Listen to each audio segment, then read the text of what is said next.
Hi, excuse the workout garb. It was one of those days where I committed to doing what I said I would do and making a good decision for my health and self-care. And then I never got out of the workout wear as I went through my work day.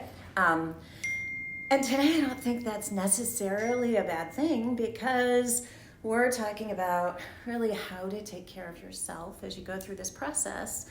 And really screen your decisions, thinking about the long term, thinking about your self-care and well-being as you move forward. If you're in the early stages of divorce, you probably feel like you're being hit with 8 million decisions at once. It's overwhelming, I know. But here's the thing, how you make decisions right now will shape your future in ways you might not even realize. So let's talk about how to step back, see the big picture, and make choices that actually serve you long term. So perspective is really important. One of the biggest mistakes I see people make in divorce is getting caught up in short-term emotions while making major decisions. And I get it. You're exhausted and frustrated and maybe a little scared. I know I was. But decisions made in that mindset can have lasting consequences. Before you agree to anything, whether it's dividing assets or parenting time or financial settlements, take a step back and ask yourself, how will this decision impact me 5 years from now, 10? If the answer is, I don't know, then you probably need more information before moving forward. So what's a real life example of this? I once worked with a woman who came to me with a document that her husband had written out and she had signed and dated it. It was full of everything he wanted her to agree to.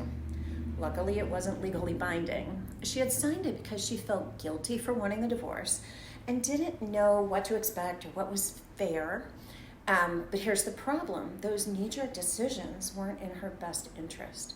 If she had been stuck with that agreement, she would have been in a much worse financial situation and legal position. So think of it this way. It took her a long time to reach the decision to divorce.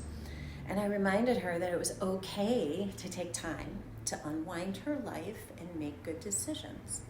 Divorce isn't something you rush through just to get it over with, even though you might feel like you should or want to. It's something you navigate thoughtfully so that your future is stable and secure, or as stable and secure as possible. So it's really important as you go through it to screen your decisions. What does that mean? How do you screen your decisions to make sure they're in your best long-term interest? Ask yourself these 3 questions before making any major decisions. 1, do I have all the information I need to decide? If not, pause and gather what's missing. 2, is this decision based on emotions or facts? Emotions are real, but facts will guide you to the best outcome. And 3, how does this decision affect my long-term goals? Affect me financially, emotionally, my relationships? Will this choice I'm making serve me later on? If you can't answer these questions, settle down, pause, get guidance, and make sure you're seeing the full picture. Look, I know this process is exhausting, but rushing through decisions just to get it over with can create problems down the road that are way harder to fix. The best thing you can do for yourself right now, take a breath, get the right perspective, and make choices that actually set you up for success. If you need help figuring out your next best steps, I'm here. Let's talk. There's a link on my website to set up a clarity call, or click the link, I think, below.